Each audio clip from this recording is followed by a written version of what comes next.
The forest was quiet. Too quiet. Daniel walked slowly, holding his scanner tight. He was a scout, trained to explore new areas near the human colony on planet Alara 7. The air was cold, and the wind made soft noises through the dark trees. His boots crunched softly on the dry leaves. Suddenly he stopped. There it was again, a sound, not the wind. Not an animal. It was crying. High-pitched, weak, like a baby. Daniel frowned. That's not possible, he whispered. No humans lived out here. No babies. Still, the sound came again. Wah, wah. Something deep in his chest tightened. He didn't know why, but he followed the sound. Through thick trees, past broken rocks, he moved quietly. The cry grew louder, then softer again, as if fading. He moved faster. After a few minutes, he saw something. A figure, curled on the ground near a fallen log. Something was wrapped in its arms. Daniel raised his flashlight. The light hit a face, but not a human one. It was alien. The skin was pale blue. Eyes large and silver. Thin arms shaking. It was a female, and in her arms, a small creature. A baby. The baby was crying. The alien mother looked up. Her lips trembled. She was weak, scared, and desperate. Daniel stepped back, hand near his. Weapon. Don't move, he said. She didn't. I won't hurt you, she said slowly, in broken English. Please, help me. Daniel stared, stunned. This alien, she spoke English? My milk, she whispered, tears in her eyes. My milk has dried up, human. My baby hasn't eaten for days. The baby cried again. A dry, painful sound. Too weak to scream. The alien mother bent over him, trying to soothe the child. But she had no strength. Her arms shook badly. Daniel didn't know what to do. The species humans had fought them before. They were enemies, weren't they? He looked down. The baby was thin. Its skin looked dry. Eyes barely open. I don't want trouble, he said. Why are you here? She whispered. I ran from the war. I hid in the forest, my child. He's all I have. She coughed hard and winced in pain. Daniel looked around. No tracks, no weapons, no traps. Just this weak alien and her dying baby. He remembered the rules. No alien contact without permission. If found, report and return. But he couldn't turn away. Not now. His voice softened. Your name? She breathed. Zara. He knelt beside her. All right, Zara, I'll help you. But we need to move. Zara shook her head. I can't walk. Daniel took a deep breath. Then, without another word, he carefully picked up the alien child. It was light, too light. Almost like carrying a feather. Then, he reached down and helped Zara stand. She groaned but leaned on him. Slowly, step by step, they moved back toward the colony. But Daniel knew he was breaking the rules. If the guards saw them, they might shoot. They might think she was dangerous. But the baby was a threat. As they walked through the forest, Daniel turned on his comlink. Commander, this is Scout Delta 7. Go ahead, Daniel, came the reply. I'm bringing in 2 life forms. Hostile? Daniel looked at the baby, now silent and weak in his arms. No, they need help. Explain. I'll explain when I get back, Daniel said quickly. Prepare medical. 1 adult, 1 infant, alien. There was silence on the other end. Then a voice replied, cold and sharp. Repeat that, Scout. Did you say alien infant? Yes, Daniel said. And I'm not leaving them to die. The line went silent again. Daniel kept walking, faster now. He could feel Zara growing weaker beside him. I'll get you to help, he said. Just stay with me. Zara gave him a small nod, but her eyes were heavy. The baby had stopped crying. That scared him even more. Minutes later, the colony. Lights appeared through the trees. Daniel's heart pounded. He saw guards waiting at the entrance. weapons ready. Faces hard, he stopped. Held the baby tighter. One guard shouted, "Drop the creature, step away." Daniel shouted back, "She's a mother, this is her child. Orders are to detain or eliminate unknowns." Daniel stepped forward anyway. "If you shoot," he said, "you're shooting a baby, a starving one." Silence. The guards looked at each other. Then another voice came from behind the gate. A woman in a white lab coat, Dr. Reeves, the colony. "Medic, let them in," she called. "I'll take responsibility." The gate opened. Daniel rushed in with Zara and the baby. Behind him, the guards whispered in anger. Some stared at him with hate, but he didn't care.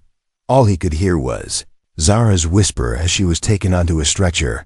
"Thank you, human." And in that moment, Daniel knew this was not the end. This was just the beginning. Asterisk. The alarm was already ringing when Daniel stepped into the colony. Red lights flashed above. Soldiers ran to position. Guns were raised, but this time it wasn't an enemy ship in the sky. It was a mother and child in Daniel's arms. Zara's legs had stopped working. The baby didn't cry anymore, it just whimpered weakly, head resting on Daniel's chest. Its skin looked gray now. One voice shouted from the crowd, "What is that thing?" Another yelled, "He's bringing aliens into our home." Daniel stood tall. "This is not a thing. This is a child, starving, dying." The colony commander, Captain Ruiz, pushed through the crowd. A tall man with sharp eyes and a cold voice. He looked at Zara like she was poison. "You disobeyed direct orders, Scout," Ruiz said. "You had no clearance to bring alien life forms into our zone." Daniel didn't look away. She begged for help. Her milk dried up.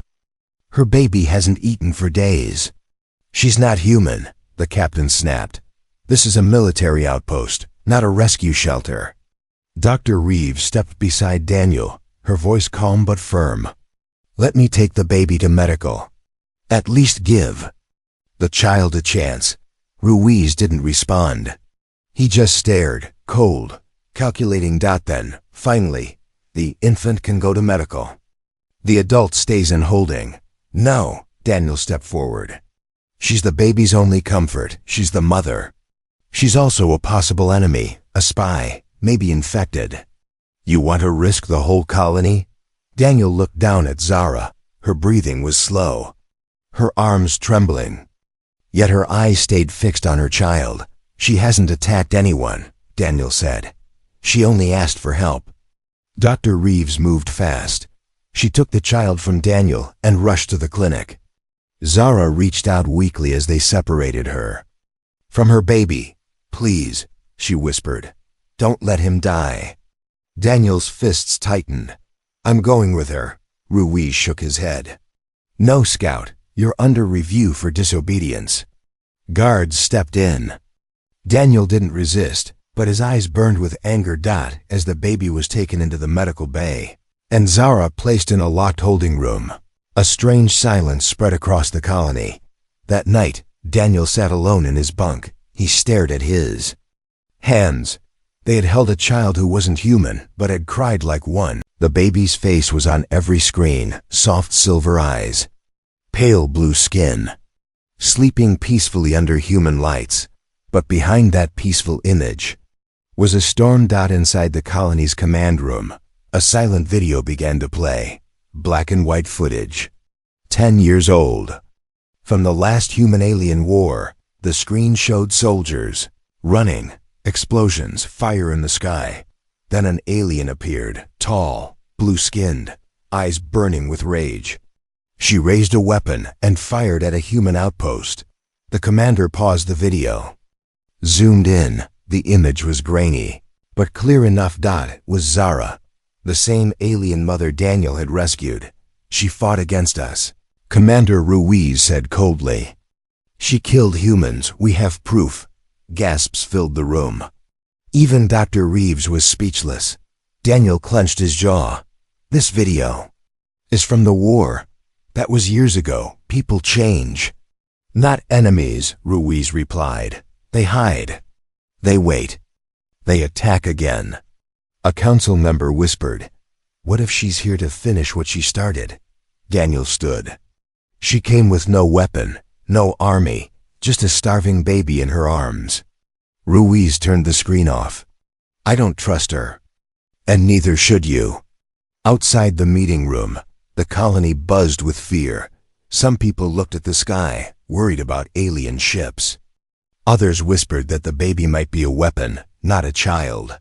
Rumors spread fast. Daniel rushed to the holding cell. Zara was awake. She saw his face and knew something had changed. "You've seen the video," she said quietly. Daniel nodded. "Was it true?" She didn't look away. "Yes," he stepped back. His face showed pain. "You killed humans?" "I followed orders," she said. "We were told humans wanted our planet, our homes, our children. We believed it." Daniel's voice shook. "So what changed?" Her eyes softened. "One day, after a battle, I found a human child, alone, crying. His parents were gone. I held him. He looked at me like I was his mother." Daniel stared at her. "I couldn't do it anymore," Zara said. "I put down my gun. I ran. I hid. I survived. But I never forgot that boy's eyes." She looked up. "Then I met his father. A human who didn't hate me." Daniel sat down slowly. "You're saying you were part of the war, but you stopped." "I didn't stop being a soldier," she said. "I started being a mother." Back at the clinic, the baby began to stir. Dr. Reeves watched the monitors. The infant's body was weak but stable. Heartbeat normal. Brain activity high. Then the screen blinked. A strange signal, not radio, not electrical, something else. A pulse. Coming from the baby's cells. Dr. Reeves blinked. "That's impossible." The pulse wasn't just noise. It was a pattern. Like a message. She pressed record. Later, Daniel stood with Dr. Reeves as she showed him the scan. "This baby isn't just mixed DNA," she said. "He's something new. His cells, they speak. Almost like they're trying to connect." "Connect to what?" Daniel asked. "To us," she said. "To humans. And maybe even to her species too." Daniel looked through the glass. The baby slept peacefully. "A child of two worlds," he whispered. Dr. Reeves nodded. "And maybe a bridge between them." But peace was not in the air. Late that night, someone painted a message across the clinic wall. "Kill the monster before it grows." Daniel saw it. His fists tightened.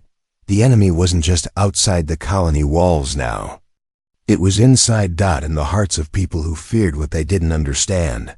Back in the holding cell, Daniel sat with Zara once more. "There's a storm coming," he said. Zara smiled weakly. "There always is. Are you afraid?" "No," she said, "because my son still lives." Daniel looked at her. "If war comes again, what will you do?" She met his eyes. "I will stand where I must. But this time not with guns, with truth." He nodded. "Then we'll stand with you." For the first time, Zara closed her eyes and slept peacefully. And outside the cell, a war of hearts had already begun. The lights were off in the holding cell, but someone was watching. Zara sat in silence. Her hands were folded on her lap. Her eyes were open, glowing softly in the dark. A small red light blinked in the corner of the ceiling, a hidden camera. From the control room, Commander Ruiz watched the screen with cold eyes. "Let's see who you really are," he said. "Click the speaker." "Zara," his voice echoed into the cell. "We know your past. We saw the war video. You killed humans. Now tell us how many." Zara didn't move. "I said how many?" Ruiz repeated, but her answer came softly, calm, heavy like stone. "I don't count the dead anymore. I only remember the living." Ruiz leaned forward. "Then tell us the truth. Everything. Start with the war." Across the colony, Daniel listened. To the same feed. So did Dr. Reeves. The whole council was online. And so for the first time, Zara spoke her truth. Her real story. My name is Zara of the Villari people. I was born in the shadows of fire. My home was burned before I was 10. I grew up in camps, surrounded by fear. Our leaders said humans would destroy us. That they had come for our water, our lands, our skies. I believed them. We all did. At 16, I held my first weapon. At 17, I killed my first enemy. He didn't beg. He didn't scream. He just looked at me. With sad eyes. Like he had already lost. That look haunted. Mame. But I kept fighting. Until the day I found a battlefield full of smoke. I moved among the fallen, and there I heard a sound. A baby. Human. Alone. Covered in ash. I lifted him. He was small. Cold. But alive. I didn't understand. Why was he there? Why was he crying? He looked up at me.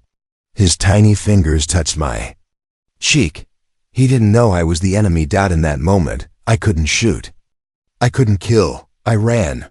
Zara paused. Her voice was steady, but tears rolled down her face. Daniel leaned forward. Even the hard-faced commander said nothing. I found caves in the mountains. She continued.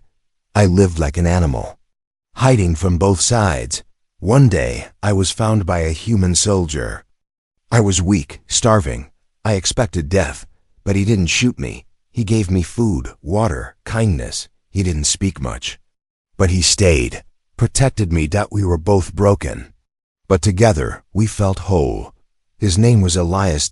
And in time, he gave me a child. Silence fell over the room. Zara looked up at the camera.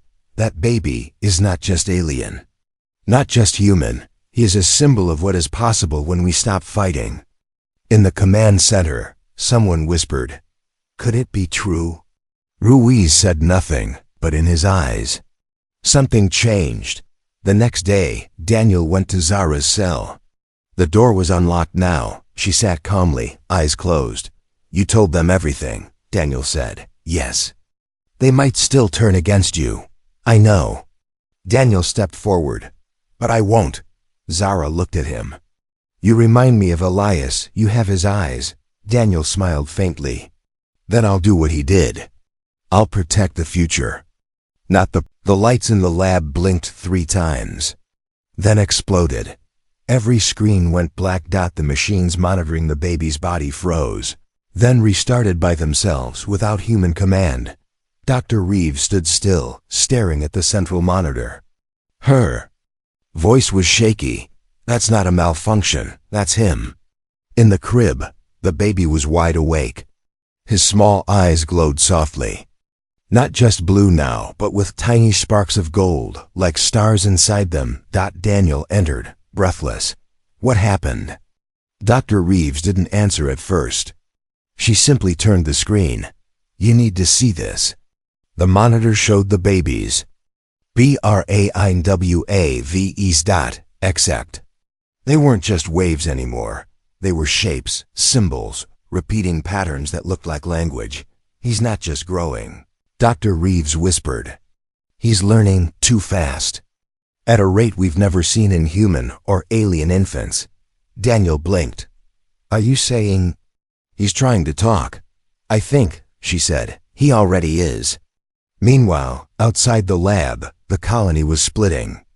In two, some people left food at Zara's door. Quiet gifts. A sign of thanks.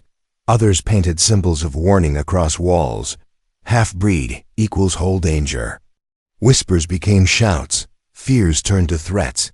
And in a dark room underground, another meeting was held. "The baby is not normal," one man said. "He shut down our systems just by being nearby." A woman added, "We can't let this continue. He's growing stronger." The leader, face hidden in shadow, placed a small device on the table.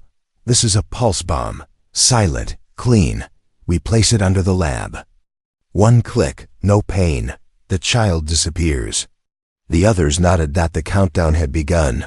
But back in the lab, something unexpected happened. The baby lifted his hand, and the lights dimmed, just slightly. A floating ball of energy formed. Above his palm, small, harmless, glowing. Daniel stepped closer. He's creating energy? Dr. Reeves recorded everything. This is beyond us, she said. This child. He's the next step in life itself.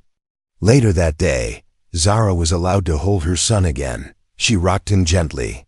Tears in her eyes. He speaks to me, she said. Daniel looked at her. How? Not in words, in feelings. He shows me dreams. What kind of dreams? Of peace, she said. Of cities where humans and Valari live side by side. Where no one is afraid anymore. Daniel smiled softly, but Zara's face darkened. There are other dreams too.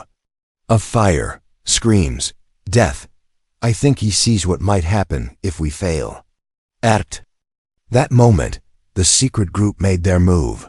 3 men, dressed as workers, entered the medical wing. Quiet, focused. One carried a toolbox with the pulse bomb inside.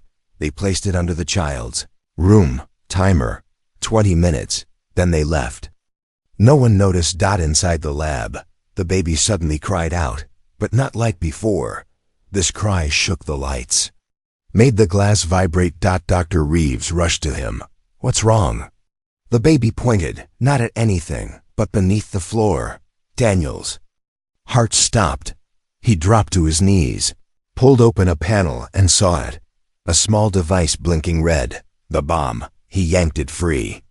No explosion, but the timer had reached 0:04. He looked at Dr. Reeves. Someone tried to kill him. Security cameras were checked. Faces were identified. Arrests were made. But the damage was done. The colony was now a war zone of beliefs. Some said the baby was a miracle. Others said he was a ticking bomb. Zara held him close. He knew, she whispered. He felt the danger. Daniel stared at the child. He didn't just feel it, he said. He stopped it. That night, Daniel recorded a message. It was sent to Earth. A simple statement. There is a child in our colony, not fully human, not fully alien, but something new. He saved lives today. I believe he may save more if we let him live. And on the far side of the galaxy, the message was received, and many eyes, both human and alien, turned toward ELARA-7. Because now, the galaxy knew the child was not just powerful. He was real, and not everyone wanted him to survive. The baby laughed and a building shook. It wasn't a strong quake, just a gentle shake. A rattle of windows, a flicker of lights. But for the people of the colony, it felt like the end. He's playing with us, one man shouted. No child should have that power. Another cried. Inside the lab, Daniel held the child close. It wasn't him, he said.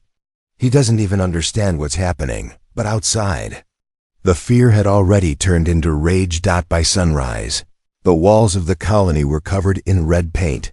Nitrogen monoxide gods, no aliens, nitrogen monoxide hybrids. People stopped listening to orders. Food shipments were blocked. Communications were jammed. Colonists formed 2 sides. Those who believed the child was a gift, and those who believed he was a threat. Commander Ruiz called for an emergency lockdown. It was too late. The colony was tearing itself apart. Meanwhile, Zara sat in a dim room, watching a small screen. She saw people marching, shouting, fighting each other. Her voice was soft. They fear what they don't understand. Daniel stood beside her. They're not afraid of your son. They're afraid of change. Zara's eyes shimmered. Then change will hurt, before it heals. That night, the walls of the lab were breached. A group of masked rebels forced their way in. Gunfire echoed down the halls. One scientist was injured. The baby screamed, and the glass around him shattered without being touched. Daniel pulled Zara behind him and faced the invaders. But something strange happened. The baby raised one hand, and the men Stopped moving, not dead. Not harmed. Just frozen like time had paused for them. Dr. Reeves stared. What did he do? Daniel whispered. He protected us. Without violence. The rebels dropped their weapons. When they moved again, they ran. Word spread like fire. The child can stop time. He can read minds. He's dangerous. But another message spread too. He stopped the rebels without hurting them. He saved the scientists. He's protecting us. Now the colony didn't just have two sides. It had a choice. In the council room, Ruiz faced pressure. The people demand you take action, one officer said. Put the child in stasis. And the debate. Ruiz sat in silence. His hands clenched. He's a child, he said at last. Not a weapon, not yet. But what if he becomes one? Another voice rose. What if he becomes our hope? The final blow came not from outside, but from inside the colony's leadership. Secret file was leaked. It showed the failed pulse bomb operation, the names of those involved, and the truth. The baby had stopped his own assassination. Before even knowing what death was, the colony exploded in chaos. Shouts turned into fire. Tents were burned. Offices smashed. For the first time, the colony's flag was ripped in half and thrown into the street. Daniel led Zara and the baby to the underground tunnels built long ago for emergencies. He carried the baby in one arm and a backpack of supplies in the other. Zara walked beside him, silent, her body weak but her spirit strong. I didn't want this, she whispered. I only wanted him to live. Daniel looked ahead. He will. Even if the whole world turns against him, he will. Back in the city square, a new symbol appeared. The child stepped into the council hall, and the world held its breath. He was only 4 years old. But he walked like someone much older, eyes glowing softly, hands calm at his sides. His name was Elo, the word for peace in the Valari tongue. And, for the first time in human history, a child born of two enemy races stood before Earth's highest leaders. 4 years had passed since the uprising on Elara-7. The colony had survived. But only just. The walls were rebuilt. The fires put out. But the real battle had been in people's hearts. Some still called Elo the danger child. Others called him the bridge. But everyone agreed on one thing. He was not like anyone else. Elo could learn languages in days. He could feel emotions around him, fear, anger, love. And sometimes, when he was scared, lights flickered or gravity bent slightly. But he never hurt anyone, never screamed, never used power unless it was to protect. Daniel had raised him like a son. Zara, weak from her long illness, had passed away peacefully 1 year ago. Her last words were, guide him, not as a weapon, but as a light. Now Elo stood before the United Earth Council on the moon station, Luna Prime. Cameras floated in the air. Billions of humans and aliens were watching. He was given no guards, no translator, no speech, only a simple question. Why should we let you live among us? The room fell silent. Elo looked at Daniel, who stood quietly behind him. Then he stepped forward. His voice was soft but strong. I didn't ask to be born. I didn't choose to be human or alien, but I have chosen what I want to be. Kind. When I was small, people tried to hurt me, but others helped me, protected me. They didn't see an enemy. They saw a child. He took a breath. I feel pain when others are angry. I feel joy when they smile. Maybe that's my gift. Maybe that's what peace needs. Someone who can feel both sides. He looked around. I am not a threat. I am a chance. The room was quiet for a long time. Then someone asked, do you belong to humans or aliens? Elo smiled gently. I belong to hope. After the hearing, the council debated for hours. But in the streets of Earth cities, crowds had already chosen. Thousands held up signs. Let him stay. We are ready for something new. Child of 2 stars. And one message stood tallest. Of all, humanity, yeah, we choose peace. The council voted. The result. Elo would be allowed to live freely, with protection, study, and dignity. He would not be feared. He would not be hidden. He would be seen. Years later, Elo stood before a new group. Children. Some human. Some Velari. Some from other species. He taught them how to listen, how to feel. And one day, a small girl asked, "Are you a hero?" Elo laughed. "No, I was just the first one to be different." Back on Alara 7, Daniel walked through the forest again, the same one where he first heard that cry. The place where it all began. He looked up at the stars and whispered, "Zara, you were right. He didn't just survive. He changed everything." And far